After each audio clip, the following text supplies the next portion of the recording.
She was 19 years old. No mother, no father, no home to go back to. Just a backpack, a worn-out coffee can, and 10 $1 bills she'd been saving since she was 16. $10. That was everything she had left in the world.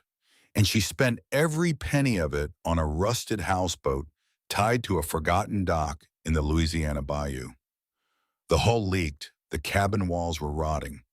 The marina owner shook his head and said she'd be lucky if it stayed afloat through the next storm. But what nobody knew, what nobody could have known, was that below the deck of that old houseboat, sealed inside a hand-carved cedar chest that hadn't been opened in years, there was something waiting for her, something with her name on it, a name a kind stranger had been writing in letters for almost a decade before she ever set foot on that dock. This is the story of how a homeless girl with $10 walked onto a sinking boat and walked into the life that had been quietly, patiently, lovingly prepared for her all along.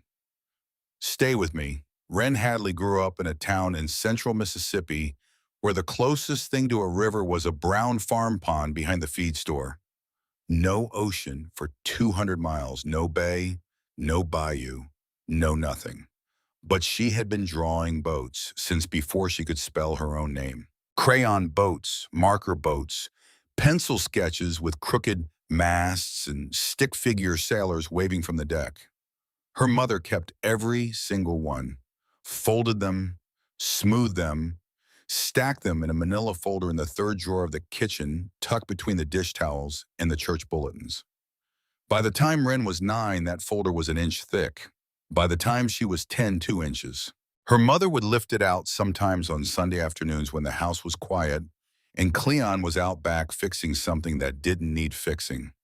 She would sit at the kitchen table with the folder open in front of her and run her fingers across the pages like a woman reading a language only she could understand. Wren never asked her why. She was a child. Children don't ask why their mothers cry over crayon drawings. They just feel it.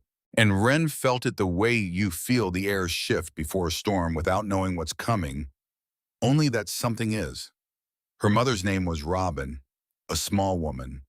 Red hair, quick laugh, quicker silences. She moved through the house like she was always half listening for something. A door, a quote, a name being called from far away. Cleon used to tease her about it. "Where'd you go, Robin?" And Robin would smile that crooked smile and say, "Just down the road, Cleon, just down the road." Wren didn't understand any of it back then. She was 11 the morning her mother died. It was a Tuesday. There had been pancakes for breakfast. Robin had laughed about something on the radio. Wren had been late for school and her mother had kissed her forehead twice, once on the porch, and again at the bottom of the steps when she ran back to grab her library book.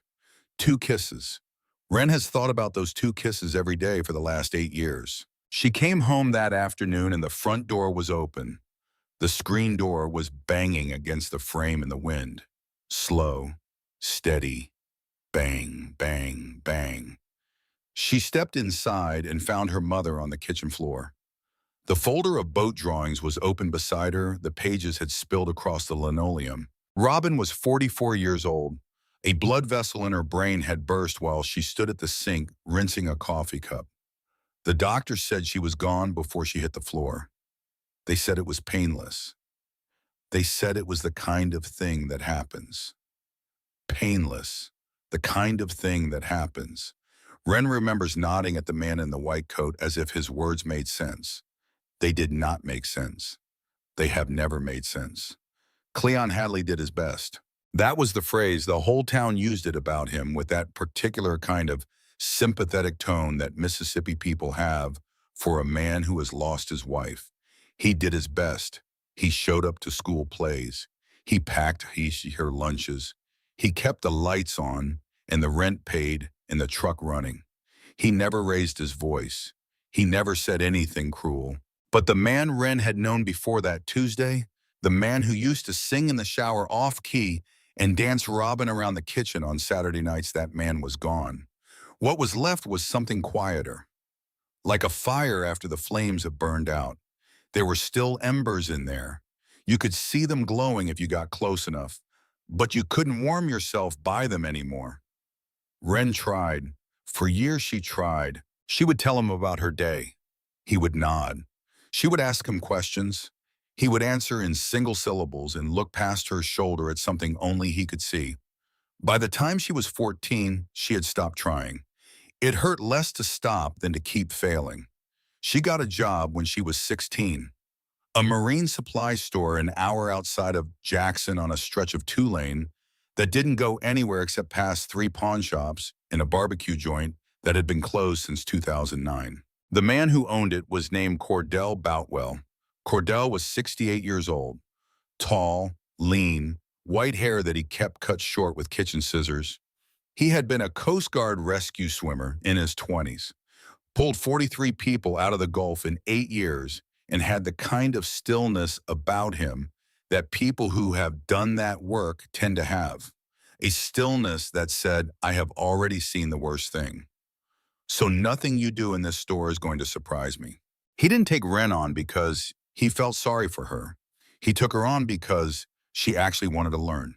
She memorized the parts catalogs. She learned the difference between marine epoxy and regular epoxy. She learned what a stuffing box was, what a bilge pump did, why fiberglass needed gel coat. She learned that on a boat ropes are called lines, that every line has a name, and that the names matter because in an emergency, you don't have time to point. Cordell taught her things her father couldn't teach her. He taught her to splice, to read a tide chart, to identify a hull from across a marina or by its sheer line and its bow flare. He taught her that a boat is a system, and a system can be fixed if you understand how it works. And understanding how systems work, he said, is the most useful thing a person can learn because everything is a system. Houses, cars, engines, people, weather, money. If you can see the system, you can fix the system. If you can't see it, you're at its mercy. Wren wrote that down in a small notebook she kept in the glove compartment of the bus she rode to work every day. She read it every morning on the ride down. She read it every evening on the ride home. She saved every dollar she could from her marine supply paycheck. She kept the money in a coffee can in the back of her closet, an old red Folgers can that still smelled faintly of grounds even after she'd scrubbed it 3 times with vinegar and hot water. By the time she was 18, the can held $880. By the time she was 19, $1,140. She had plans for that money. She did not yet know what those plans were. But she knew that money meant options, and options meant survival, and survival in a house where a man was slowly turning to gray ash in a recliner was the only thing she could afford to think about. Her father died on her 19th birthday. She came home from work at 6:30 in the evening. The bus had been late. The marine store had been busy. She was tired in that way that only teenage girls who work too many hours are tired. Bone tired, eye tired, soul tired. The kitchen light was on. The television was on. The man in the recliner was not. Cleon Hadley had died sitting up, eyes half closed, one hand resting on the arm of the chair. The remote control had fallen from his other hand and was sitting on the rug at his feet. The evening news was talking about the weather. Wren stood in the doorway for a long time. She did not scream. She did not cry. She walked into the kitchen and poured herself a glass of water and drank it standing at the sink. Then she picked up the phone and called the funeral home. The woman on the other end of the line was very kind. Wren remembers that. She remembers the kindness more than anything else from that night. The kindness of a stranger who said the right things in the right order, while a girl in Mississippi stood in her kitchen and watched her father be still in the next room. The house wasn't theirs. It belonged to a man named Mr. Hargrove, who owned 3 rentals on the east side of town and ran a small accounting business out of the front room of his own house. He was not unkind about it. He had a daughter who needed the place. The rent was paid through the end of the month. He gave Wren 2 weeks to clear out. 2 weeks. Wren nodded. She'd been expecting it. She started with her father's clothes, the wool fishing sweater she kept. It still smelled faintly like him, like Old Spice and cedar, and the particular kind of motor oil he used in the lawnmower. She folded it and put it in the bottom of her duffel bag. The framed photograph from 1998 she kept, her mother and her father, standing in front of a Christmas tree, both of them young, both of them laughing, Robin's red hair catching the light, Cleon's arm around her waist, both of them looking at the camera like they could not believe their luck. Everything else went into boxes for goodwill. She worked through the house room by room, the recliner, the kitchen table where her mother had once spread out boat drawings on Sunday afternoons, the bookshelves that had held nothing but old magazines and a few hymnals from a church Cleon hadn't attended in 12 years. She had almost finished the bedroom when she found the box. It was at the back of the closet, behind a stack of shoe boxes full of old tax returns, behind a winter coat that hadn't been worn in a decade. A small wooden box, about the size of a shoebox, hinged lid, brass clasp. She did not recognize it. She had lived in that house for 19 years. She had thought she knew every inch of it, but she had never seen this box. She lifted it out. She set it on the bed. She undid the clasp and opened the lid. Inside, on top of a folded square of pale blue fabric, was a single photograph. Wren picked it up. It was a Polaroid, faded around the edges, the kind that gets soft and slightly yellow with time. The picture showed her mother, Robin, 20-something, red hair pulled back into a loose braid, wearing a denim jacket Wren had never seen before, standing on a wooden dock with one hand resting on the railing. Behind her was a houseboat Wren had never seen before in a place Wren had never seen before. Spanish moss hanging from cypress trees. Dark water, the kind of light that only exists in the deep south in the late afternoon, green gold and watery and heavy with humidity. Robin was smiling.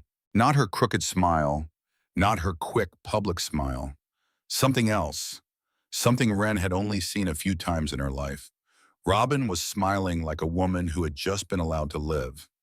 Wren turned the Polaroid over. There was writing on the back, her mother's handwriting, slightly shaky, done in pencil. Louisiana, 1996. Thank you for giving me a second life. Wren stared at the words. She read them again. She read them a third time. That was 9 years before Wren was born. Her mother had never spoken about Louisiana. Not once, not at Christmas, not at the dinner table, not on the long Sunday afternoons with the boat drawings spread across the kitchen. There had been no Louisiana, except apparently there had been. Wren set the Polaroid down. She lifted the folded blue fabric. Underneath was a small stack of letters, tied with a piece of string, maybe a dozen of them. The envelopes were old, thin. The handwriting on them was not her mother's. The handwriting was a man's. Careful, slow letters, the kind a man writes when he learned to write before computers and never trusted his own hand. Each envelope was addressed to Robin Hadley. Each one had been opened. Each one had been read. Each one had been put back in its envelope and tied with the rest. Wren did not open them. She could not. Not yet. Her hands were shaking too hard. She put the letters back exactly where she'd found them. She closed the box. She sat on the bed for a long time, maybe an hour, maybe two. When she finally stood up, her legs felt like they belonged to someone else. She put the wooden box in her duffel bag on top of her father's wool sweater. She zipped the bag closed, and she did not cry. She had not cried when her mother died. She had not cried when her father died. She was not going to cry now. She drove the truck out to Cordell's marine store the next morning at 6. The store didn't open until 9, but Cordell was always there by 6:30, sitting on the loading dock with a thermos of coffee and a transistor radio tuned to a country station out of Hattiesburg. She parked. She got out. She walked over to the dock. Cordell looked up. He took in her face, the duffel bag in her hand, the wooden box in her other hand. He didn't say anything. He just nodded at the spot beside him on the loading dock and poured her a cup of coffee from his thermos. She sat down. She drank. She set the wooden box between them. She opened the lid. She handed him the Polaroid. Cordell took it. He looked at it for a long time, a very long time, long enough that Ren started to feel afraid. Then he set the Polaroid down very carefully on his knee. He took off his reading glasses, he folded them, he put them in his shirt pocket. He did not look at her.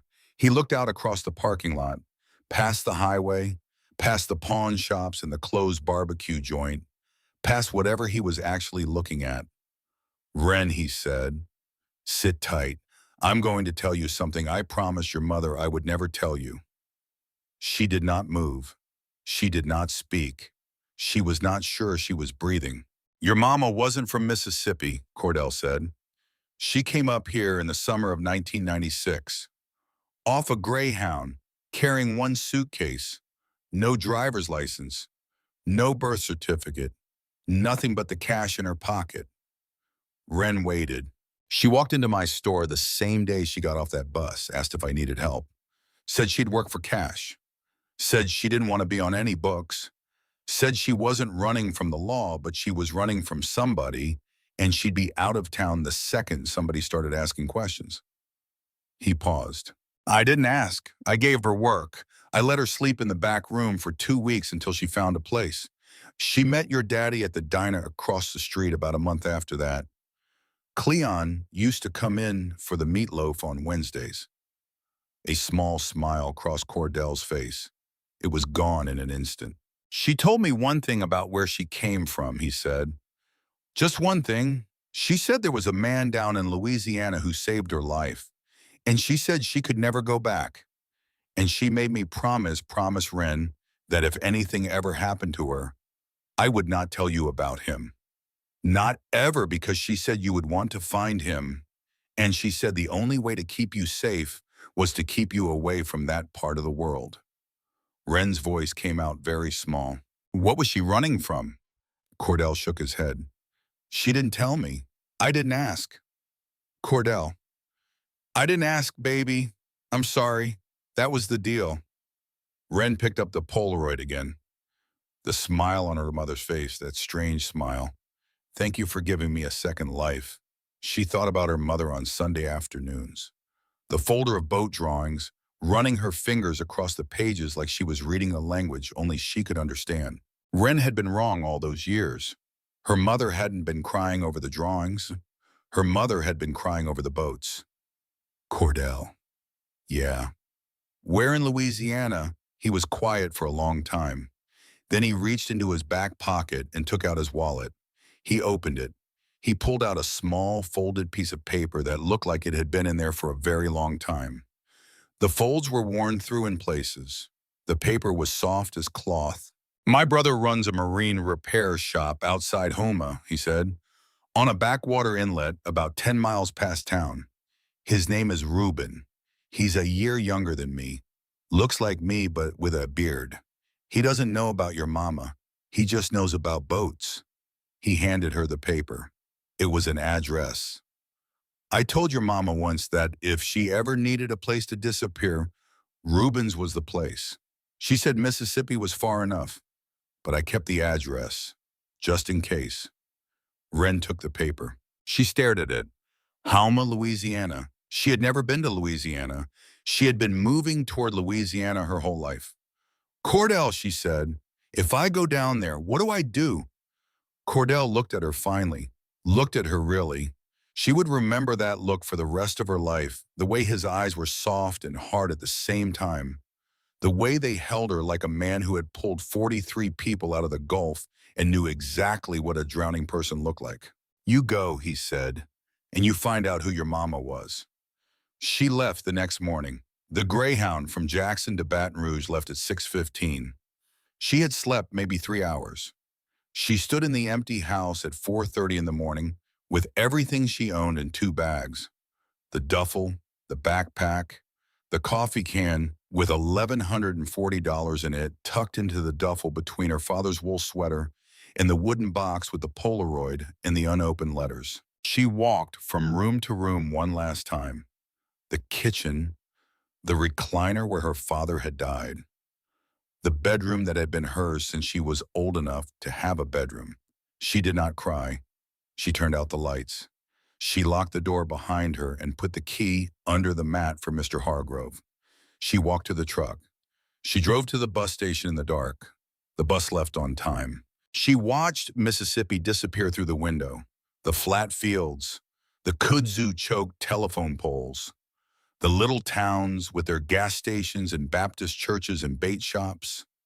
Mississippi rolled into Louisiana as the land flattened and the air got heavier. The trees changed. Oak gave way to cypress and tupelo.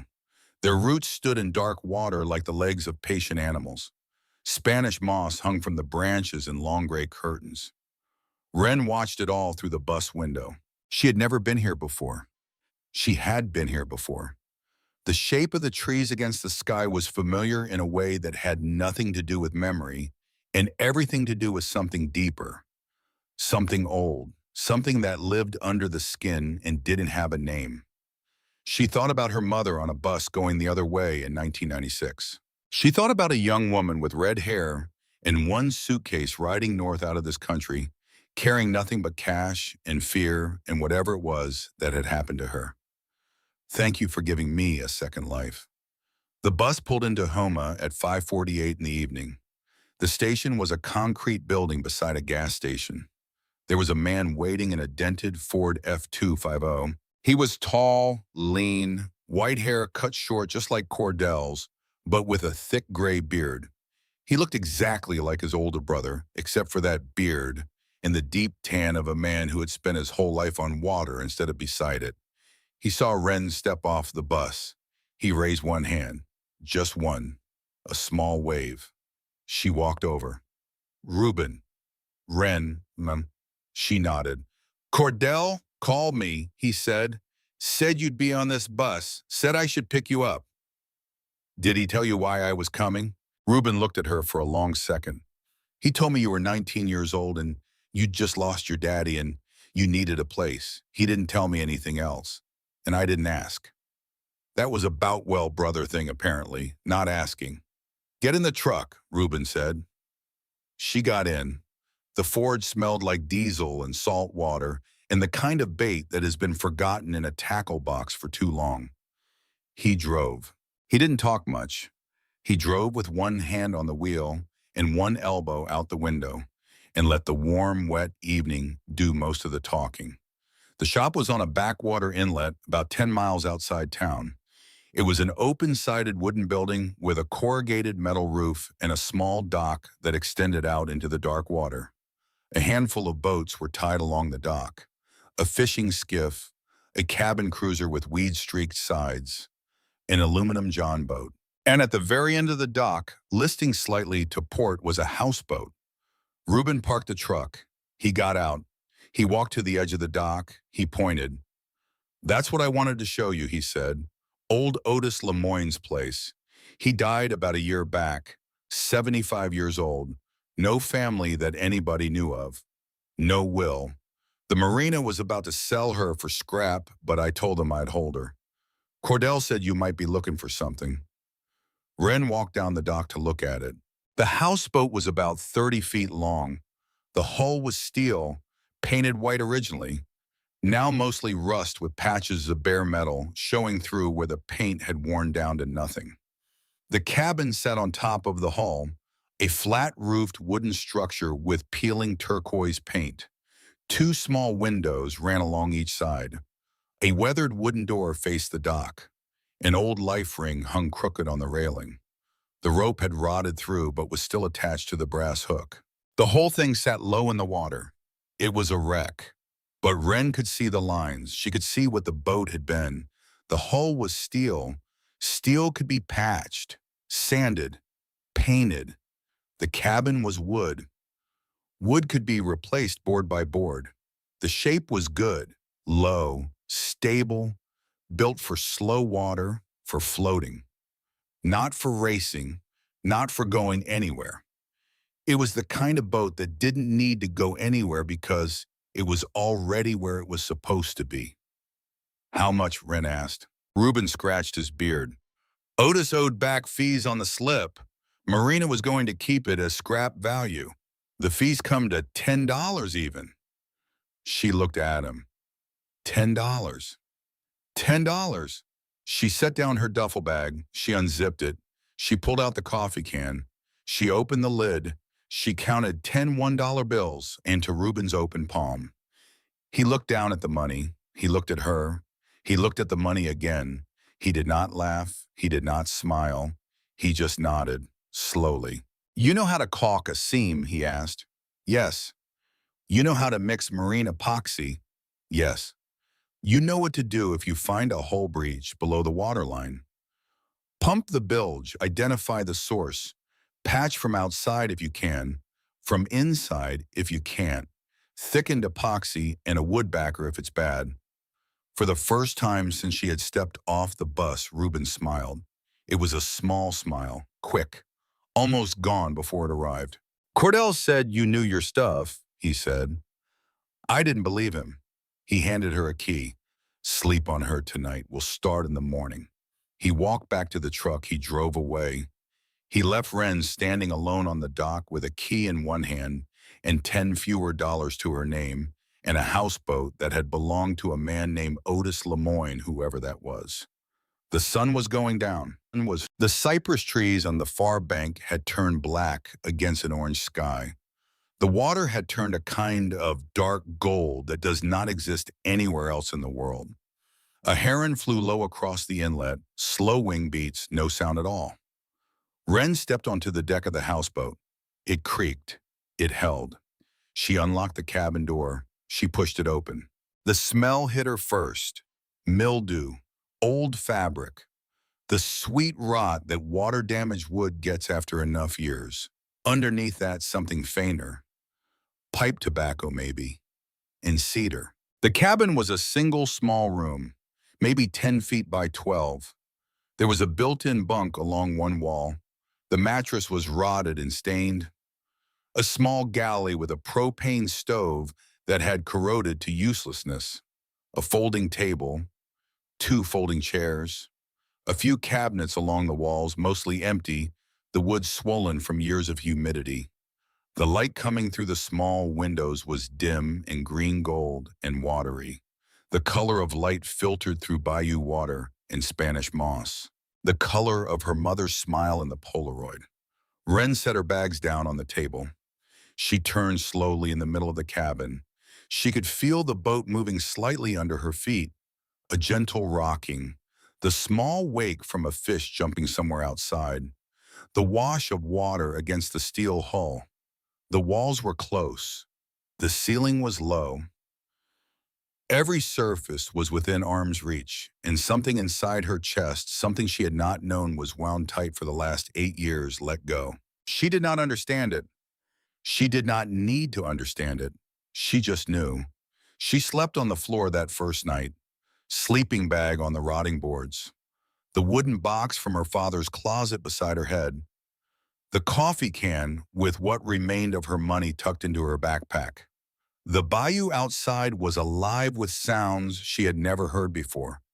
Frogs, a whole chorus, hundreds of them, owls calling from the cypresses, the slow lap of water against the steel hull, a splash that might have been a fish or might have been something larger.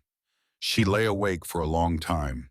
She thought about her mother. She thought about a young red-haired woman in 1996, 20-something, running from something nobody had ever told her about, ending up here on this water, on this very boat, maybe smiling at someone with a camera. Thank you for giving me a second life. Who? Who had given her a second life? Otis Lemoyne, said the back of her brain. Otis Lemoyne, who had owned this boat. Otis Lemoyne, who had died a year ago at 75. Otis Lemoyne, who had no family that anyone knew of. Otis Lemoyne, the name kept turning in her head, a name she had never heard before tonight. She had not opened the letters, the unopened letters from the wooden box. She had not been ready. She wasn't ready now either. But she was getting closer. At some point, she was not sure when she stopped feeling afraid. She started feeling held. That was the only word for it. The boat was rocking. The water was talking. The frogs were singing. The cypresses outside were doing whatever cypresses do at midnight in a Louisiana bayou. And Wren Hadley, 19 years old, orphaned, $10 poorer than she'd been that morning, lay on a rotted floor on a stranger's boat in a state she had never set foot in until that day. And she felt held. The kind of held she had not felt since her mother had kissed her forehead twice on a Tuesday morning 8 years ago. She fell asleep with one hand on the wooden box. She dreamed of red hair and dark water, and a man she had never seen sitting on the deck of this very boat, watching the sun come up over the bayou. In the dream, the man turned to her. He didn't say anything. He just smiled. It was a small smile, quick, almost gone before it arrived. Like a Boutwell, like Cordell, like Reuben. But it wasn't either of them. She woke up at 5:30 in the morning, pale gray light through the small windows, the bayou quiet, the frogs gone to wherever frogs go when the sun comes up. She sat up in her sleeping bag. She rubbed her eyes. She looked around the cabin. In the daylight, even the dim daylight of a cabin this small, the wreckage was clearer. The rot, the rust, the corrosion, the ruin, but also bones. Good bones. Wren stood up. She walked to the center of the cabin. She looked down at the floor. There was a hatch. She had not noticed it the night before. It had been hidden under the table in a piece of moldy carpet.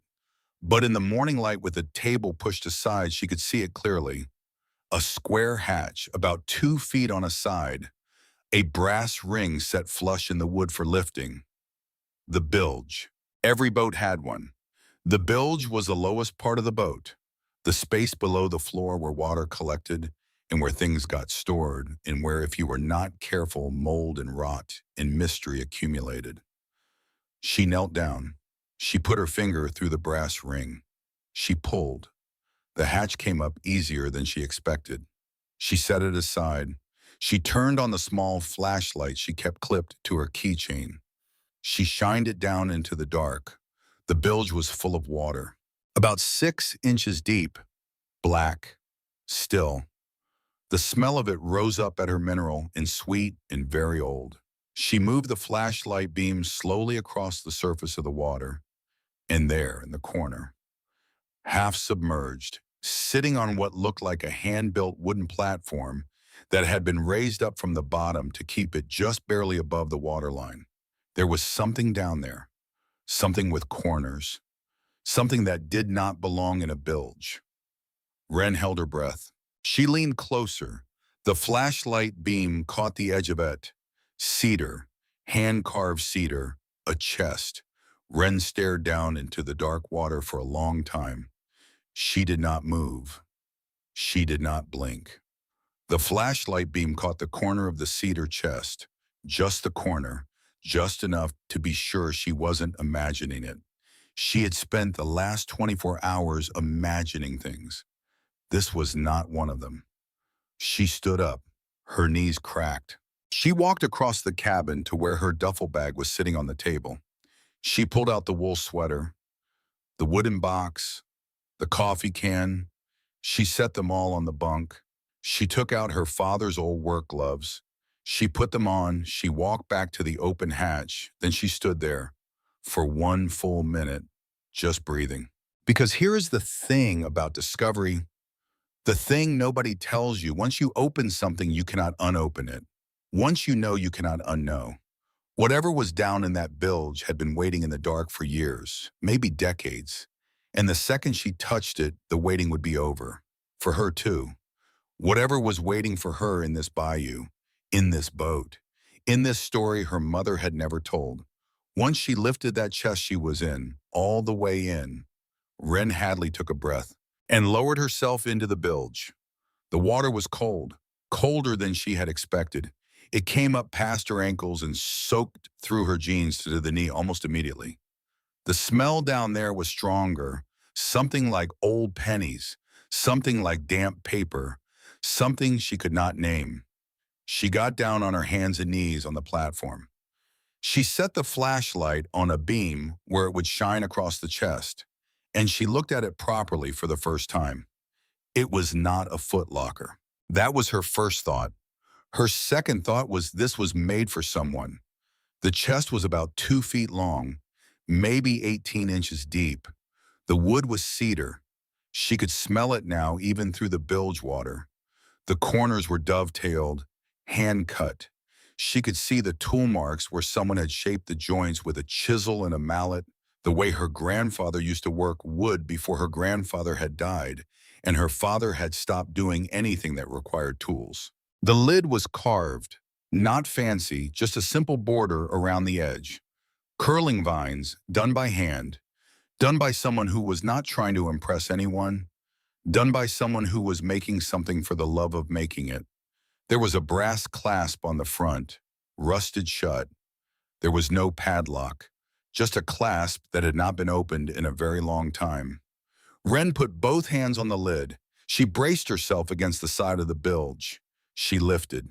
The chest came up with her heavier than it looked the way wooden chests are when they are full of metal and paper and the weight of years. She got it up onto the cabin floor. She set it down beside the open hatch.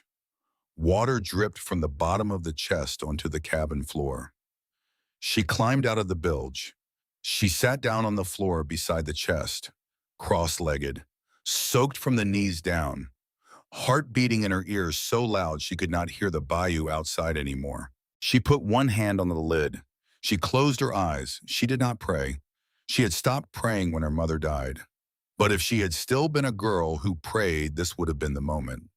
She opened the clasp. It gave with a soft click, like the sound of a small lock that had been holding on out of habit. She lifted the lid. The first thing she saw was canvas. Rows and rows of small canvas bags, each one tied with a piece of wax twine, each one labeled with a paper tag, a date written in faded ink. She lifted one out at random.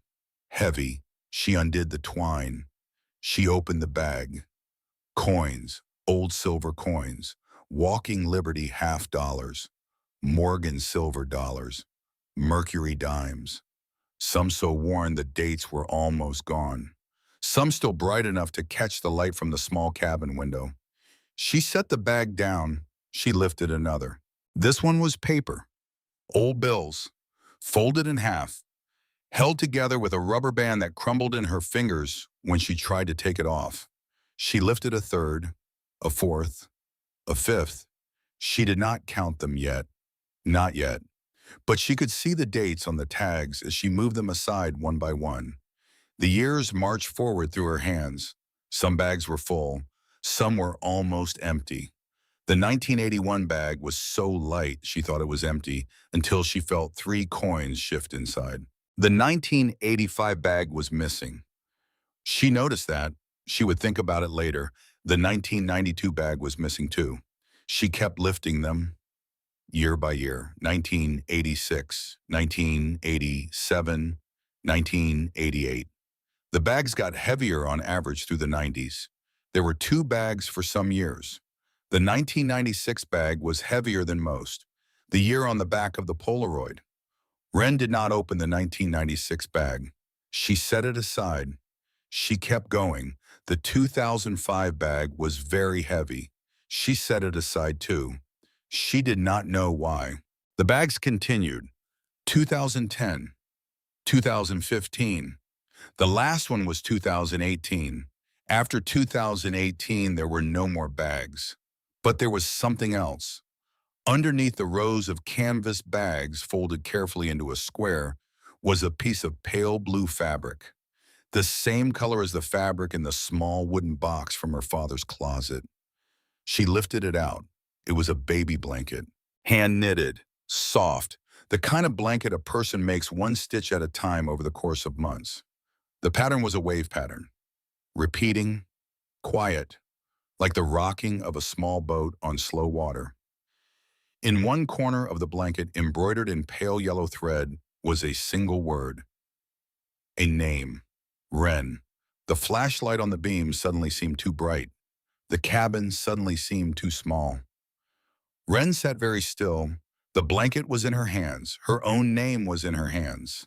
She did not understand. She read the word again. Wren. That was her name. That was her name. How? How did her name get into a chest at the bottom of a stranger's boat in a bayou her mother had never spoken about until last night, when a Polaroid had fallen out of a closet she'd lived next to for 19 years. The blanket smelled faintly of cedar. She pressed it to her face. It also smelled very faintly of something else, something her brain recognized before the rest of her did.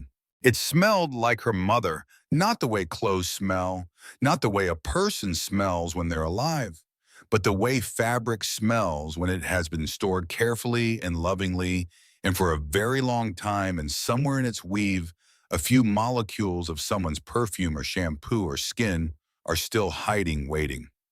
Wren Hadley had not cried in 8 years. Not when her mother died, not when her father died, not when she counted $10 bills into a stranger's open palm in exchange for a sinking boat. She cried now. She cried into the blanket with her own name on it. She cried for a long time. She did not know why she was crying. She did not need to know.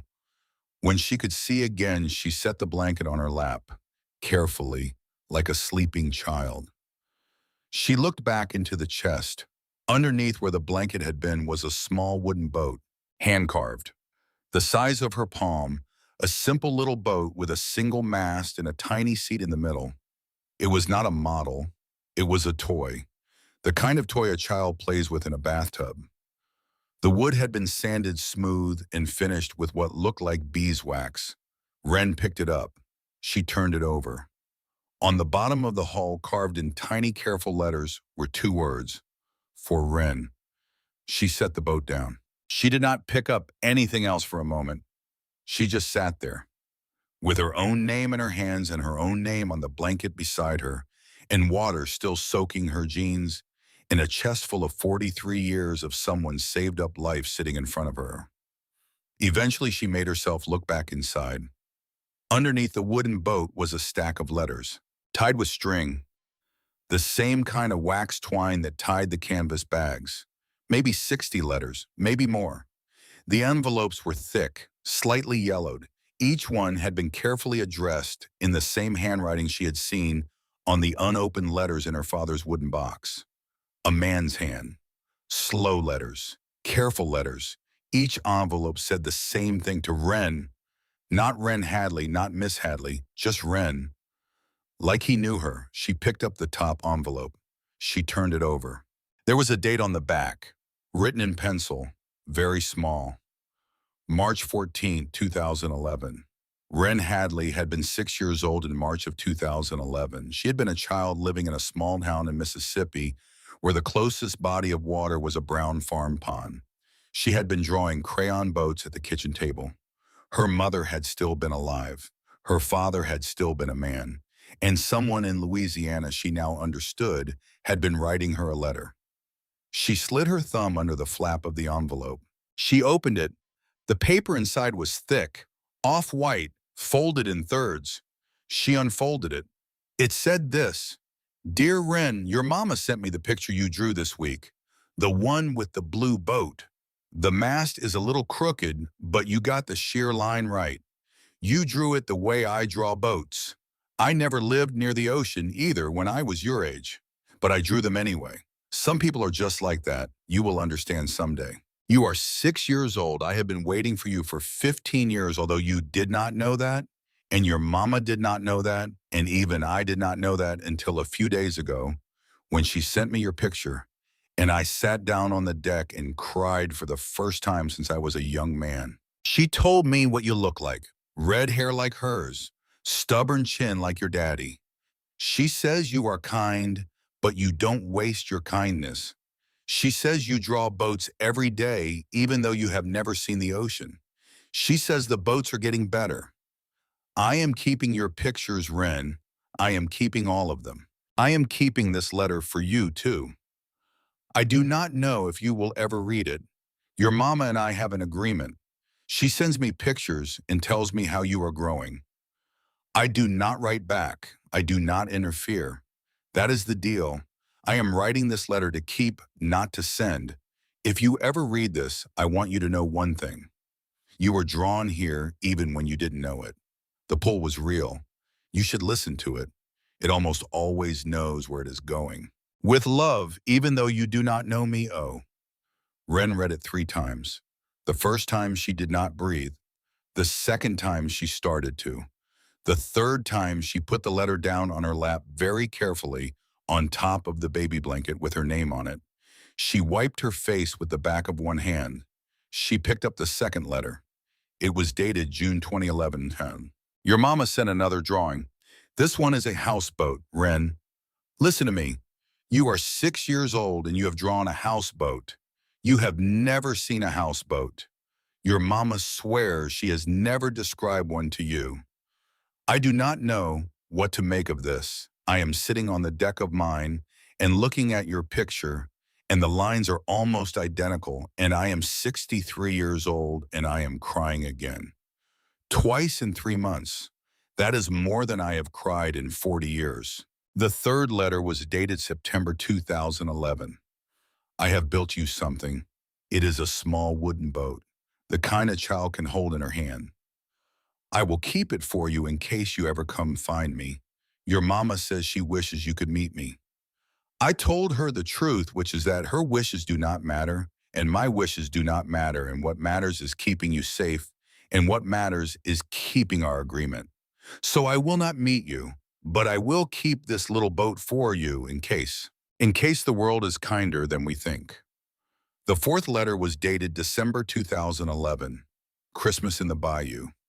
Cold this year. Cold for here anyway. Marceline brought me gumbo. I told her about the boat I built. She did not ask any questions because she is the only person besides your mama who knows, and she has been keeping our secret for 15 years. She will keep keeping it.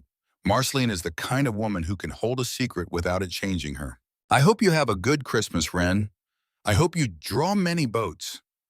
The letters went on, year by year. Ren did not read them all. She could not. There were too many. Her hands were shaking too hard. The cabin was too small for what was happening inside it. She skimmed them. She read fragments. She caught dates and names and pieces. Your mama sent the school picture. First grade. You have your father's eyes, Ren. They are kind eyes. He must be a kind man. A drawing of a sailboat with people on it. 3 people. Your mama says you said one of them is a woman with red hair, and the other is a man with a beard, and the third one is you. You said the man with the beard was the captain. Ren, I have a beard. I have always had a beard. Your mama is worried about your father. She says he has been quieter since his own mother died. I told her some men get quiet when they grieve. She said yes, but she has seen the quiet kind before, and the kind who get quiet because they were tired, and the kind who get quiet because something inside them has gone out. She is worried it might be the third kind. I told her to watch him. I told her to keep watching. You are 10 years old now. Your mama sent a video on a small disc. I had to drive into Homa to find a man who could play it for me. I sat in the back room of an electronics store and watched my best friend's daughter sing happy birthday to herself in front of a cake. You have her laugh, Ren. Exactly her laugh. I closed my eyes when you laughed, and for 1 second I thought I was hearing Robin again. I cried in the back of that electronics store. The man who owned the store was kind enough to pretend he did not see. Ren stopped reading. She stopped breathing. She put the letter down. Best friend's daughter. He had called her my best friend's daughter. Robin had been his best friend. A man Ren had never heard of had been her mother's best friend, and her mother had never said his name in 19 years. Ren picked the letter back up. She kept reading. February 2016. Robin is sick. She did not want me to know. She made the doctor swear the way she made me swear, and Cordell swear, and Marceline swear. She has an aneurysm. They are calling it a malformation. They are saying it could rupture at any time, or it could sit in there quietly for 40 more years. There is no way to know. There is no way to fix it that is safer than just leaving it alone. She does not want Ren to know. She does not want Cleon to know. She does not want anyone to know. She wrote to me. She said, if something happens, Otis, if I am gone before she is grown, please be there. Please be the place. She does not know about you. She does not know about Louisiana, but she will. One day, she will know, and when she does, please be there. I have been crying for 2 days. I will be there, Robin. I will be the place. I swear it on every saint your mama Marceline ever taught me. Wren let the letter fall onto her lap. She looked across the cabin. She looked at the steel walls and the rotting cabinets and the small windows with their dim green gold light. She thought, aneurysm, brain aneurysm, painless, the kind of thing that happens. She thought about her mother on a Tuesday morning. 2 kisses, the library book, the kitchen floor with the boat drawing spread around her. Her mother had known. Her mother had known for 2 months that she was carrying a thing in her head that could kill her at any moment. Her mother had not told her. Her mother had told a man in Louisiana. Her mother had told a stranger before she had told her own daughter. Wren did not know what to feel. She did not feel angry. She did not feel betrayed. She felt, and this was the strangest thing, grateful, because her mother, knowing what she knew, had not run, had not wept, had not given up. Her mother had picked up a pen and written to a man on a houseboat in Louisiana and told him to be the place, just in case. The next letter was dated April 2016. It was 3 lines long. Cordell called this morning. Robin is gone. I sat on the deck and watched the sun come up, and I told her I would be the place. That was the entire letter. Wren read it. She set it down. She picked up the next one. May 2016. Started building the chest today. Cedar from a tree Cordell helped me pick out 20 years ago when his shop was new, and he was paying me back for a favor I had done for his brother. I have been saving the wood. I did not know what for. Now I do. Marceline is going to teach me to embroider. Apparently you need to embroider to put a name on a blanket. I am 68 years old. I am going to learn to embroider. Wren, if you ever read this, your mother loved you so much that she planned for being gone before you were ready for her to be gone. She loved you so much that she made an old man on a houseboat promise to be there. She loved you that much. You should know that. The letters went on, but Wren could not read any more. Her chest hurt. Her hands hurt. The cabin was too small. She set the stack of letters down. Carefully, like a sleeping child, beside the blanket. She climbed up onto the deck. The sun was fully up now. The bayou was bright, clean, alive. A heron stood on one leg in the shallows about 30 feet from the boat. She looked at the heron looked at her. They studied each other in the way that only 2 solitary creatures can. After a long time, Wren said one word out loud to the heron and to the bayou and to the air around her. Otis! The heron blinked. The heron tilted its head. The heron did not say anything back. But Wren felt, and she would never for the rest of her life be able to explain this to anyone, that the heron understood. Reuben came at 6 the next morning. 2 cups of coffee, a paper bag of beignets from a place down the road. He found Wren sitting on the dock with her feet hanging over the water. She had not slept. He could see that. He did not say anything about it. He just sat down beside her and handed her a coffee and waited. She drank. She set the coffee down. She turned to him. Reuben. Yeah. What do you know about Otis Lemoyne? Reuben took a long sip of his coffee. He looked out across the bayou. He scratched his beard. I knew him for 43 years, Reuben said. He was the most private man I ever met. He was also the kindest. Those are not the same thing, but in his case they were. Did he have family? Not that I ever heard. No nieces, no nephews, no cousins. Not one. Then how? Well, Reuben looked at her. How what? How did he know my name? Reuben's coffee stopped on the way to his mouth. He set it down on the dock. Slowly. What did you say? She took a breath. There is a chest in the bilge. Hand-carved cedar. He built it. Inside there is a baby blanket with my name embroidered in it. There is a wooden boat carved by hand with my name on the bottom. There are letters to me. 60 letters, maybe more. Going back to 2011. He has been writing me letters since I was 6 years old. Reuben did not say anything. He stared at her. My mother knew him, Wren said. She came down here in 1996. Something happened. He helped her. She went to Mississippi. She met my father. She had me. And every year she sent him drawings I made. Every year. And every year he wrote me letters and saved them in this chest. And he died last year without ever meeting me. Reuben put his face in his hands. He did not cry, but he sat that way for a long time. When he looked up, his eyes were red. Ren, yes.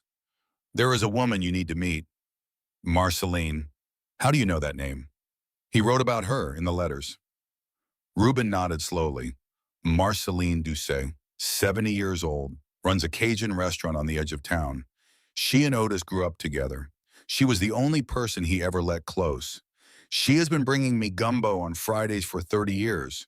She knew I would tell her if anything ever happened to him. He paused. She also has been bringing gumbo to this dock every Friday for the last 12 months. Standing here, looking at his boat, not saying anything, just looking. Why? I don't know why. I never asked. Boutwells don't ask. She knew. She knew something. Today is Friday, Ren said. Reuben checked his watch. It is. Will she come? She always comes. Ren stood up. She looked down the dock toward the parking lot, toward the dirt road that led out to the highway. I'll be ready for her, she said. She started the work that afternoon. The hull, the bilge, the cabin, the system. A boat is a system, and a system can be fixed if you understand how it works. She began to understand. Reuben helped her haul the boat out using the winch system. They slid it slowly up onto heavy wooden blocks behind his shop. Out of the water, the houseboat looked even worse than she had expected. Two old patches below the waterline sheet metal, screwed in place a long time ago, still holding by some miracle. She started sanding. Power sander. Hour after hour, her arms shaking by evening, her ears ringing through the foam plugs, her shoulders aching so badly she could not lift them above her head when she crawled into her sleeping bag at night. She kept going. Day by day, the rust came off. The bare steel appeared underneath, dull silver in the morning light, bronze when the afternoon sun hit it. By the end of the second week, the hull was clean. She started thinking about what color to paint it. She had not decided yet, but something in her already knew. Marceline came on Friday at 6:15 in the evening.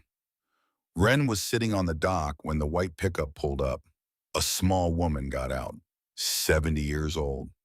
Silver hair pulled back into a low knot, Cajun face, strong hands, a soft cardigan over a cotton dress. She was carrying a mason jar wrapped in a kitchen towel. She walked down the dock. She stopped about 10 feet away.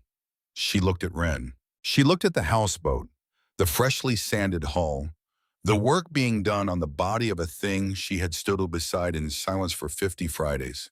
She looked back at Ren. Her eyes filled. Share, Marceline said. There you are. Ren stood up.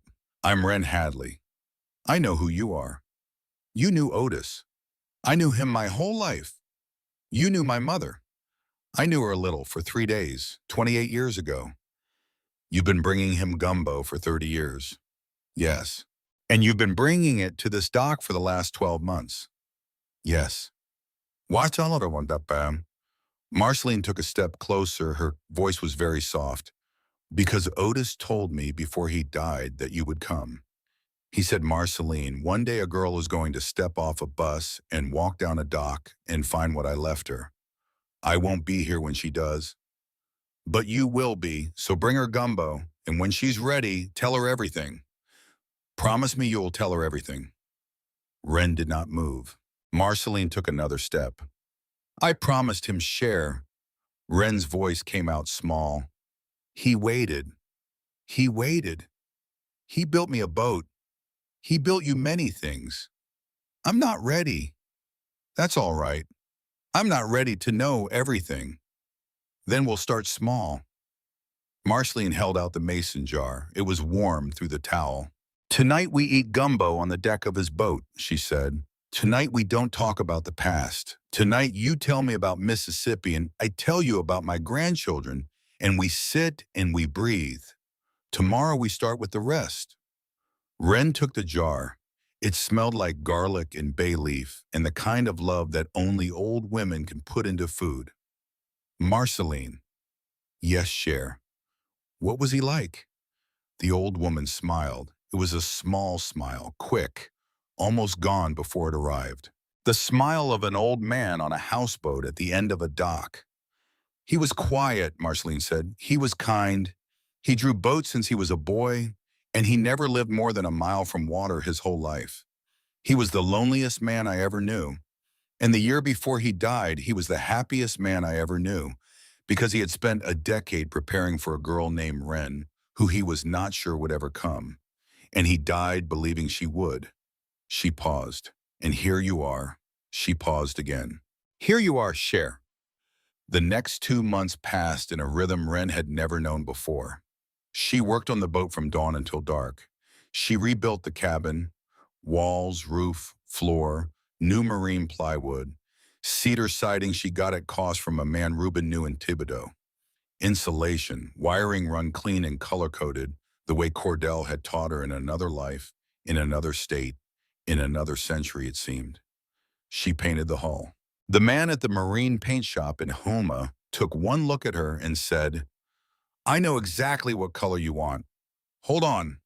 He came back with a quart of dark blue, so deep it looked almost black. When she painted the first stripe on the bare hull and stepped back, she knew he was right. It was the color of water at night, the color of sleep without dreams, the color of safety. Marceline came every Friday. Sometimes she stayed 2 hours. Sometimes she stayed 5. They ate gumbo on the deck. They watched the sun go down. They talked about everything except the thing they were both not yet ready to talk about. Reuben taught her things. Hollis Arsenault, who fished crawfish, taught her to set traps along the bank. Within a month, she had her own steady supply. A retired tugboat captain named Augustin Pellerin came down to the dock one Sunday afternoon. He was 82 years old, knees bad, eyes good. He stood and looked at the houseboat for a long time before he spoke. He'd be happy, Augustin said. He came back several times after that. He didn't talk much. He sat, he looked. He told her things about Otis when the moment seemed right, how they had been boys together in Cocodrie, how Otis had nearly died once when they were 17 on a shrimp boat caught in a squall off the Gulf, how the Mariana Bell had gone down in 1978 with 11 men on board, and Otis had been the only one to come up. Wren listened. She wrote some of it down in a notebook. She kept the notebook in the drawer beneath her bunk, beside the wooden box from her father's closet, beside the unopened letters from a man whose handwriting she now knew by heart. Some nights she still did not sleep. Some nights she lay on her new bunk in her rebuilt cabin and listened to the bayou and tried to understand the shape of her own life. A girl from Mississippi who had drawn boats since she was old enough to hold a crayon.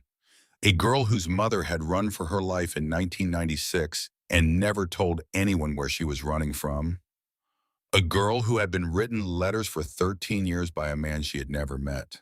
A girl who had walked onto a dying boat with $10 to her name and found her own name embroidered on a baby blanket in a chest at the bottom of the bilge. She thought sometimes that her life was not really her life. She thought sometimes that she was a small leaf in a current that had been flowing long before she was born. She thought sometimes that she did not mind. She did not mind being carried. For the first time in her life, she did not mind being carried. The man came on a Wednesday in late August. She heard the truck door slam in the parking lot above the dock. She was up to her elbows in the new wiring of the cabin, sweat running down her back, the radio playing Zydeco from a station out of Lafayette. A voice called down the dock. Hello, is the owner here? I'm looking for the new owner of the Lemoyne place. Wren wiped her hands on her jeans. She climbed up out of the cabin. She stepped onto the deck. The man at the end of the dock was in his 40s. Pressed khakis, polo shirt, fresh haircut. The kind of cologne that announces itself before its wearer does. A leather folder under one arm. He smiled at her. It was a smile Wren did not like. It was a smile that did not reach the man's eyes. "Are you Miss Hadley?" he said. "Yes." "My name is Drennan Vale. I'm an attorney out of Beaumont. May I come down?" "What is this about?" His smile widened. "It's about Otis Lemoyne, Miss Hadley. It's about the fact that he had a family after all. It's about the fact that I represent his only surviving blood relative. And it's about the fact that I'm afraid this boat, and everything inside it, does not belong to you." He took a single step onto the dock. The boards creaked under his weight. The bayou around them went very, very still. Wren did not move. She did not invite him onto the boat. She did not say a word. She just stood on the deck of the Robin's Wing. She had not named her that yet, but she would soon, and watched Drennan Vale walk down the dock toward her. He stopped at the end of the gangway. He smiled again. The same smile, the one that did not reach his eyes. "May I come aboard, Miss Hadley?" "No." The smile flickered. "I'm sorry." "I said no." He held up the leather folder. "I have documentation. I think it would be best if we discuss this in private. We can discuss it from there." A small muscle twitched in his jaw, but the smile came back. It was a smile that had been trained. Wren had known men like this in Mississippi, pawn shop men, repo men, the kind of men who came around when somebody died and started looking for things they could carry off. She had not expected to meet one in Louisiana. Apparently they were everywhere. "All right then, Miss Hadley," Drennan said. "Have it your way. I represent a Mr. Lyle Boudreaux of Beaumont, Texas. Mr. Boudreaux is the only surviving blood relative of the late Otis Lemoyne, second cousin once removed. There is a family Bible. There are census records. There is a baptism certificate from a small church in Cocodrie, Louisiana, dated 1948. The records are unimpeachable." Wren said nothing. "As Mr. Lemoyne died intestate, that is, without a will, Louisiana succession law is very clear. The estate passes to the closest blood relative, which is my client, not, to say it as gently as I can, a young woman who happens to have purchased $10 worth of slip fees from a marina owner who had no legal authority to transfer the vessel." He paused. He let the silence work. "I am sure you understand, Miss Hadley. This is nothing personal." Wren still did not speak. He took out a manila envelope. He held it up. "Inside this envelope is a generous offer. My client is prepared to reimburse you for any out-of-pocket expenses you have incurred during your caretaking of the property. He's also prepared to add an additional $5,000 as a gesture of goodwill. In exchange, we need the boat, the contents of the boat, and any personal effects of Mr. Lemoyne, vacated within 48 hours. He smiled. The smile of a man who had done this before, many times, to many people. "Otherwise, I'm afraid we'll need to involve the courts, and the courts, as I'm sure you know, are very expensive." Wren looked at him. She looked at him for a long time. And here is the thing she understood, the thing that arrived in her chest like a bird landing on a railing. She had spent her whole life being small, small in her father's house, small in her grief, small in the seat of a Greyhound bus heading somewhere she had never been. She was not going to be small anymore. She had a baby blanket in her cabin with her own name on it. She had 60 letters from a man who had loved her without ever meeting her. She had a community of old people standing behind her without her even having to ask. She had a boat. She had a boat. And a man in pressed khakis from Beaumont, Texas was not going to take it from her. Wren spoke for the first time. Her voice was very steady. "Mr. Vale?" "Yes." "You can leave the envelope on the dock." "I'm sorry. Leave the envelope on the dock.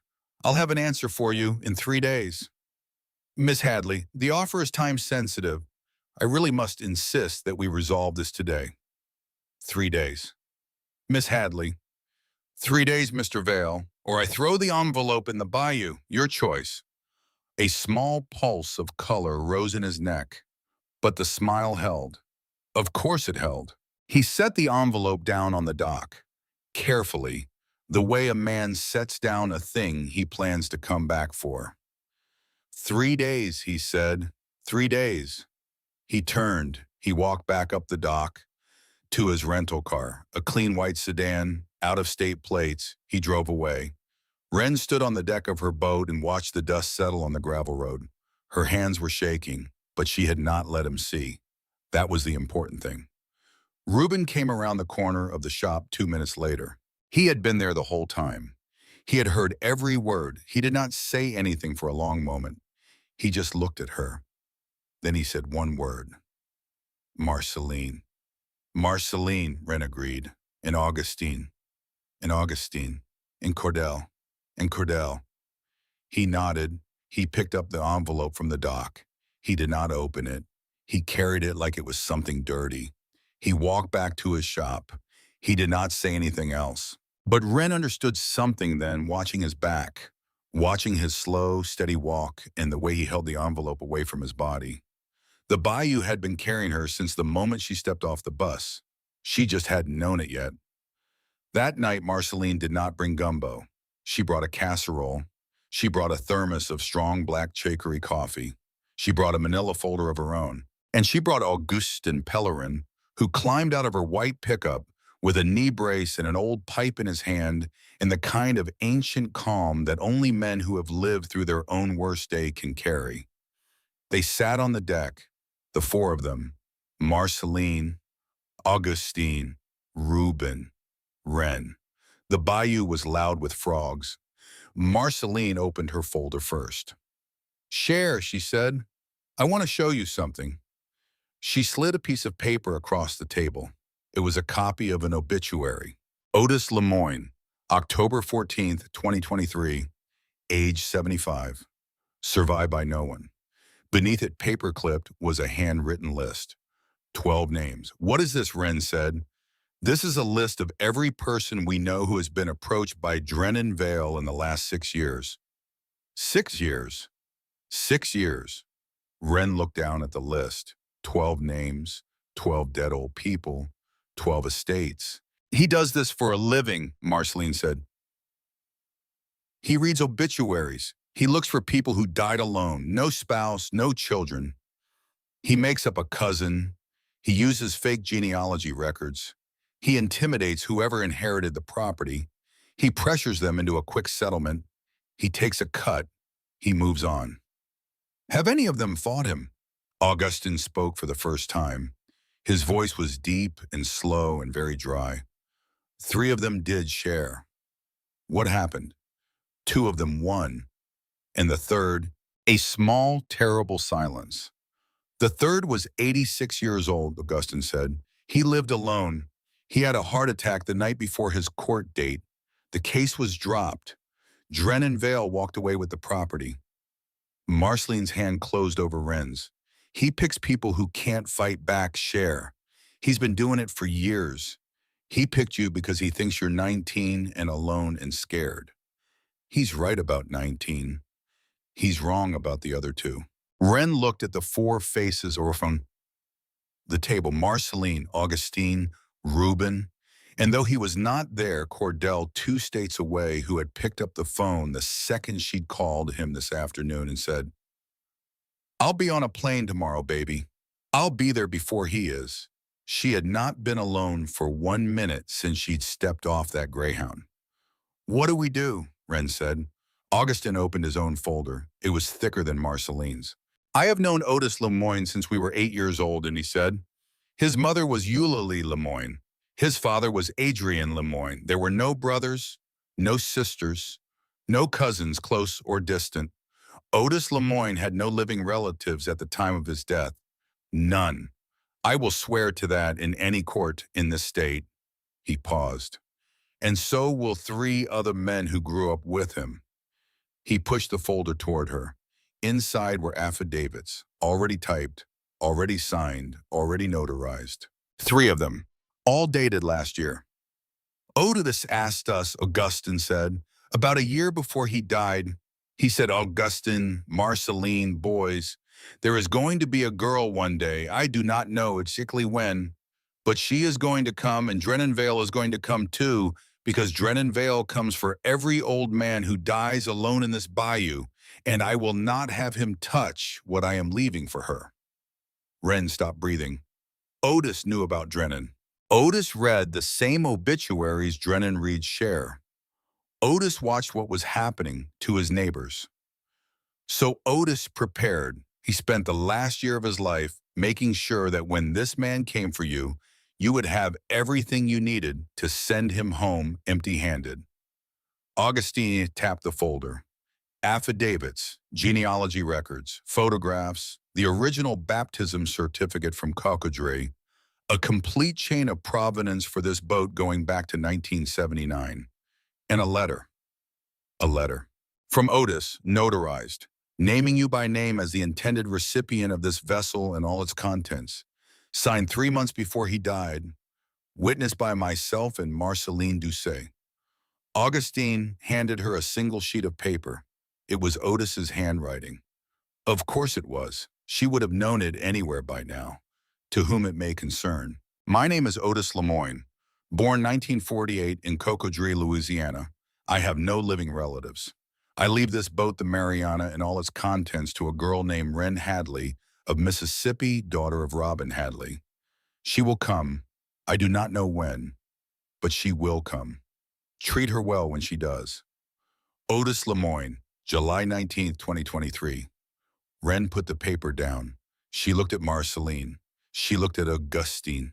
She looked at Reuben. He named the boat the Mariana. He never told anyone, Augustine said. He named it the day he bought it in 1979, after the Mariana Belle. The shrimp boat. 11 men he could not save. 11 men he could not save? Wren whispered. He saved your mother instead, Cher, Marceline said. And he was waiting his whole life to save you. The court date came 8 days later. Drennan Vale arrived in his rental car. He brought a paralegal, a short man with a briefcase that looked too heavy for him. Wren wore a dress Marceline had loaned her, pale yellow. The dress Marceline had worn to her own daughter's college graduation in 1989. Cordell Boutwell flew in from Mississippi the night before. He stood beside Wren on the courthouse steps that morning. He did not say much. He did not need to. He had been a Coast Guard rescue swimmer for 8 years. He had pulled 43 people out of the Gulf. And the look he gave Drennan Vale across the courtroom that morning was the look he had given to drowning men who were about to live whether they liked it or not. Drennan Vale did not look back. He read his prepared statement. He produced his fake records. He cited Louisiana succession law. And then Augustin Pellerin took the stand. 82 years old, bad knees, voice as steady as a tide chart. He laid out 43 years of friendship. He named every member of the Lemoyne family going back 4 generations. He produced the original Cocodrie's church records. He produced photographs. He produced a copy of Otis's signed and notarized letter naming Wren as the recipient of his estate. And then he turned in the witness stand, and he looked at Drennan Vale. And he said, very quietly, "Sir, I have buried 31 of my friends in this parish. Otis Lemoyne was the 30th. You did not know him. You did not love him. You came here to take what does not belong to you the way you have done in 11 other cases I have personally documented. I am 82 years old. I will not see you do it again." He put a folder on the rail of the witness stand, a thick folder. The other 11 cases, names, dates, documents, photographs, a pattern. The judge asked to see it. Drennan Vale's lawyer asked for a recess. The judge denied the recess. It took her 19 minutes to rule from the bench. The estate of Otis Lemoyne, including the houseboat Mariana and all of its contents, was awarded in full to Miss Wren Hadley of Houma, Louisiana. Drennan Vale's claim was dismissed with prejudice. The matter of his pattern of fraudulent estate claims was referred to the Louisiana State Bar Association for investigation. He was arrested 4 months later, but that part is not the important part. The important part is what happened on the courthouse steps when Wren walked out into the September sun. Marceline was waiting. Reuben was waiting. Augustine was waiting. Cordell stood beside her with one hand on her shoulder. A small group of Bayou people had gathered too. Hollis Arsenault, 3 men from Reuben's shop. A woman Wren did not know who had heard about the case and driven up from Cocodrie because Otis Lemoyne had once spent a week helping her father rebuild his shrimp boat after Hurricane Andrew. They did not cheer. They did not clap. They just stood there, in the way that Bayou people stand, quietly, saying nothing, but standing. Wren understood then what her mother had run toward in 1996. It had not been a man. It had been a place where people stood. She walked down the courthouse steps. She walked into a circle of people who had been quietly waiting for her since long before she was born. 3 days later, Marceline took Wren home. Not to her own house, to Marceline's house. A small white cottage at the end of a dirt road on the edge of the bayou. Bougainvillea growing up the porch railing. A wind chime made of oyster shells turning slowly in the breeze. Wren had not been here before. Marceline led her into the front room. It was a small room, cluttered, lived in, photographs on every surface, children, grandchildren, a wedding picture from 1972, a large portrait of Marceline's late husband above the mantel, and on one wall, a glass case, hung carefully, lit by a small lamp on a side table. Inside the case was a piece of paper. Wren walked over. She bent down. It was a child's drawing, crayon, on lined notebook paper, slightly faded. A boat, a houseboat with a single mast. The mast slightly crooked, a stick figure standing on the deck waving. In the bottom corner, in shaky 6-year-old letters, the artist had signed her name. Wren H., age 6, March 2011. Wren did not breathe. Her hand came up to the glass. She did not touch it. She just held her fingers an inch from the surface. Marceline stood behind her. He kept it on his boat for 13 years' share, on the wall above his bunk. He looked at it every night before he went to sleep. After he died, I took it down. I had it framed. I put it here because this was the picture that started everything. Started everything. This was the first one Robin sent him. Wren's eyes filled. Wow. Why what, Cher? Why did she send it to him? Of all people. Marceline put a hand on her shoulder. Sit down, sweetheart. They sat on the small green couch. Marceline reached behind her to a cabinet. She pulled out a wooden box. It was bigger than the one Wren had found in her father's closet. She set it on Wren's lap. This is the rest, Cher. The rest of what? The rest of your mother's letters. Wren opened the box. Inside were letters. Stacks of them. Bundled in twine. The same handwriting that had been on the unopened letters in the wooden box from her father's closet. The handwriting Wren had been afraid to read for the last 3 months. But these were different. These were letters Robin had sent. To Otis. There were dozens of them. Maybe 60, 70. Going back to 1996. The first one in the stack was on top. It was dated July 1996. Wren picked it up with shaking hands. She unfolded it. Otis. I made it to Mississippi. Cordell gave me a job. He didn't ask anything. He just put me to work in the back room and let me sleep on a cot and brought me sandwiches every day for 2 weeks. He's a good man, like you said. I have not stopped thinking about what you did. You pulled me out of that storm when I had decided I was not coming back. You did not ask why. You did not lecture me. You did not call anyone. You wrapped me in a blanket and you fed me red beans and rice for 3 days, and you did not ask me one single question I did not want to answer. And then you handed me $400 and you said, get on the bus, find a place where the water is fresh, choose to live. I am choosing to live Otis. I do not know yet if I will be any good at it, but I am trying. Robin Wren set the letter down. She picked up the next one. October 1996, I met a man. His name is Cleon Hadley. He is quiet, but he is kind. I think he might be the kind of quiet I need. December 1996. We are getting married in February. I have not told him about you. I have not told him about anything. Cordell knows, but he is keeping the secret. I think Cleon is going to be a good husband. I think I am going to try very hard to be a good wife. The letters went on. I have a baby. A girl. I named her Wren. I almost named her Robin, but that felt wrong.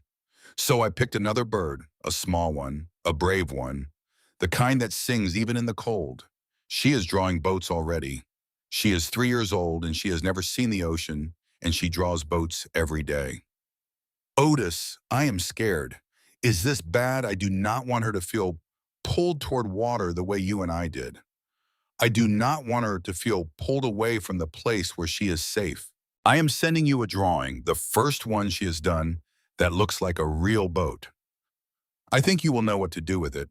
I had a strange feeling at the kitchen sink yesterday, like a cold finger touching the back of my neck.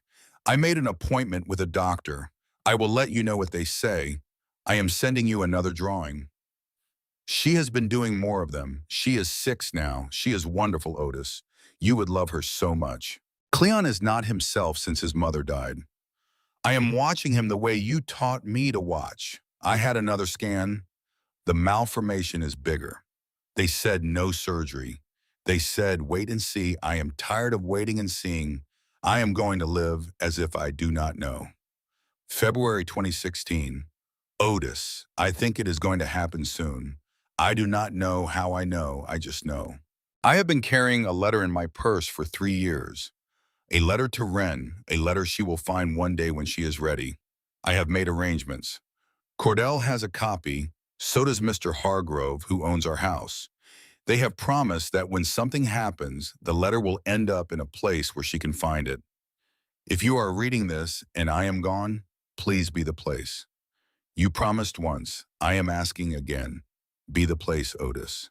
Be the place where my girl can come home to a part of herself she did not know existed. She will find you. I have been planting the seeds for years. The drawings, the pull, the names. I named her Wren, so a part of me would always be flying. I named her Wren, so when she finally heard your voice in those letters of yours, she would understand she had been carried her whole life. She had been carried by people who loved her and people who could not love her, and people who waited for her without ever meeting her. Tell her, Otis. Tell her she was loved. Tell her the world is not as cold as it looks. Tell her that there are old men and old women in small places like this one who keep secrets for decades and prepare blankets and carve little wooden boats and watch obituaries to make sure the wrong men do not show up on the right docks. Tell her I am sorry I am not there to tell her myself. Tell her she has my whole heart. Robin Wren could not read the next letter. There was no next letter. That had been the last one. Robin had written it on February 18th, 2016. She had died 8 weeks later. A blood vessel in her brain had burst at the kitchen sink. She had been 44 years old. But before she died, she had written 68 letters to a man on a houseboat in Louisiana, and she had named her daughter Wren so that a part of herself would always be flying. The funeral was a small one, of course it was. Otis had no family. But the people who came filled the small white church in Cocodrie all the way to the back wall. Wren had not known there were so many. Reuben, Marceline, Augustine, Hollis, Cordell, the man from the marine paint shop, the woman from the bank, 3 boat captains who had once been pulled out of the water by Otis when their motors died in storms, the owner of the little electronics store in Houma, who had played a video for an old man crying in a back room in 2015, a young couple who had bought their first house from him in 1992 for less than market price because he liked their faces, an old woman who had been his neighbor on the bayou for 20 years and had brought him groceries every Tuesday for the last decade of his life because she said he never remembered to feed himself. All of them came. All of them had a story. Otis Lemoyne had been the loneliest man in Houma, or so people had thought. It turned out that he had not been lonely at all. He had simply been quiet.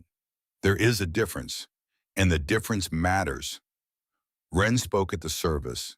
She had not planned to. But Marceline put a hand on her shoulder near the end and said, "You can if you want." Cher and Ren stood up and walked to the front of the church. She did not have notes. She did not need them. She said this, "I never met him. I want to say that first, because everyone here in this church knew him better than I did. Most of you knew him for 40 years. Some of you knew him for 60. And I never sat across from him at a table. I never heard his voice. I never thanked him for anything he did. But he wrote me 68 letters. He carved me a boat. He embroidered my name on a blanket. And he prepared a place for me to come home to before I knew I needed a home. My mother used to keep my drawings in a folder in the kitchen drawer.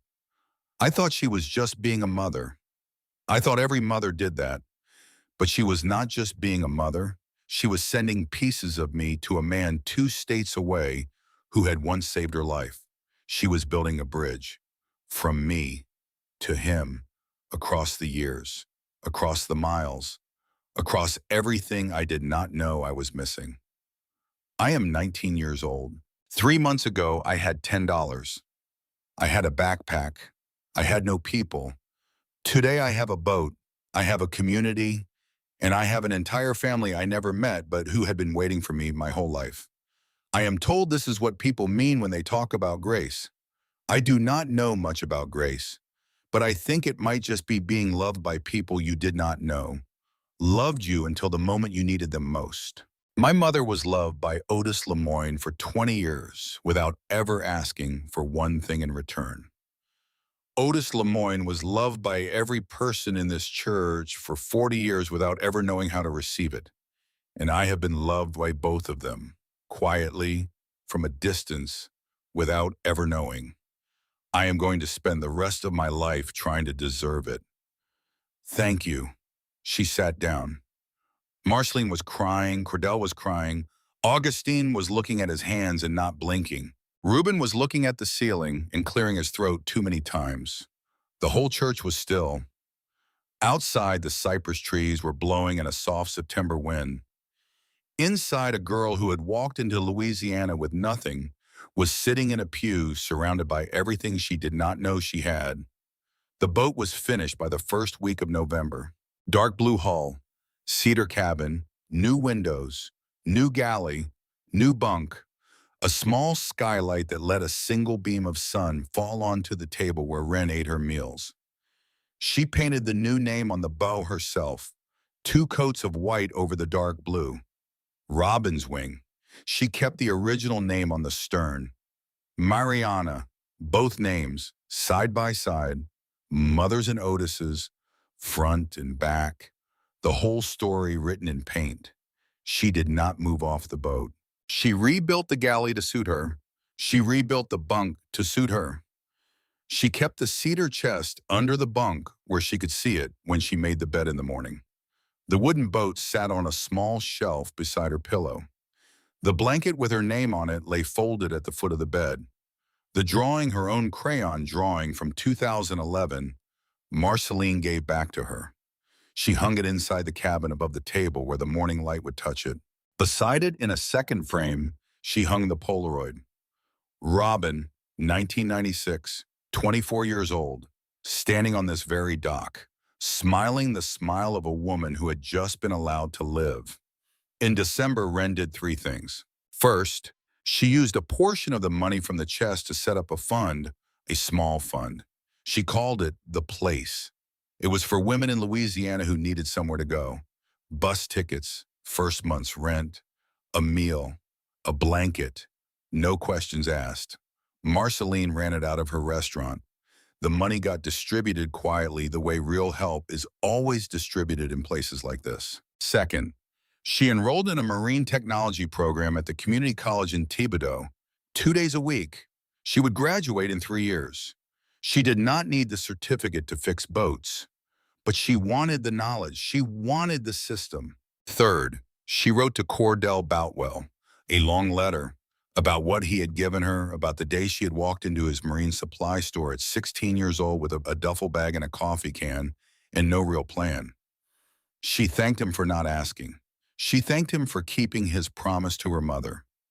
She thanked him for telling her the morning after her father died the truth her mother had paid him to keep. She told him this. You said once that everything is a system, that if you can see the system, you can fix the system. I think I have started to see the system. The system is people, Cordell. It has been people the whole time. People who loved my mother, people who loved you, people who loved me before they ever met me. The system is love passed down like a tool from one careful pair of hands to another. Thank you for being one of the careful pairs of hands. She signed it, Wren. Cordell wrote her back 2 weeks later. His letter was 3 sentences long. You are welcome, baby. You did good. Your mama would be proud. She kept that letter in the cedar chest with the others. The night before her 20th birthday, Wren sat on the deck of Robin's Wing. It was March, cold for Louisiana, not cold for Mississippi. The bayou was quiet, the cypresses were silhouettes against a deep purple sky. Spanish moss moved in a soft breeze. The water was glass flat and reflected the stars so perfectly it looked like she was floating in space. The heron was there, the same one, she was sure of that. It had become a regular. It stood in the shallows about 30 feet from the boat, one leg up, watching whatever herons watch. Wren had a cup of tea. She had a quilt on her lap. She had her mother's last letter to Otis in her hand. She had read it many times. She read it again now. Tell her she was loved. Tell her the world is not as cold as it looks. She folded the letter. She put it back in its envelope. She looked at the heron. The heron looked at her. I'm 20 tomorrow, Wren said, out loud, to the heron, to the bayou, to the water. The heron did not move. My mother was 24 when she came here. She was running. She had nothing. A man pulled her out of a storm and gave her $400 and told her to choose to live. The heron blinked. My mother chose to live for 20 more years. She chose to give me to the world. She chose to write 68 letters to a stranger who had become her friend. She chose to prepare a place for me to come home to. She chose to keep choosing Otis. Every day until the morning at the kitchen sink. She paused. She chose me too. A long silence. I want you to know something, both of you. Wherever you are, I am not going to waste it. She put her hand on the deck of Robin's Wing. She felt the boat moving very slightly under her palm. The smallest rocking, like the breathing of a sleeping animal. The boat that had been bought for $400 in 1979. The boat that had been bought for $10 in 2024. The boat that had carried 2 women home 45 years apart without ever moving from its slip. Some boats are like that. Some lives are like that. And some old men are like that. Quiet men, careful men, men who carve little wooden boats by hand and embroider names on baby blankets and write 68 letters to a child they have never met. Men who watch obituaries to make sure the wrong people don't show up on the right docks. Men who spend the last decade of their lives preparing a place for a girl whose voice they will never hear and whose face they will never see. Men who choose every day to be the place. The heron lifted off. It flew low across the water. Slow wing beats, no sound at all. It disappeared into the cypresses. Wren sat for a long time after that. The stars came out. The bayou came alive. The frogs began their slow nightly chorus. Somewhere far off, an alligator called once, a long, low note that rolled across the water like a question. Wren did not have an answer, but she did not need one. She had been pulled toward this water her whole life. She was here now. She was home. And in the cabin behind her, framed and lit by the small lamp she had hung above the table, a child's crayon drawing waited for the next morning's light. A boat, a houseboat with a single crooked mast, a stick figure standing on the deck, waving.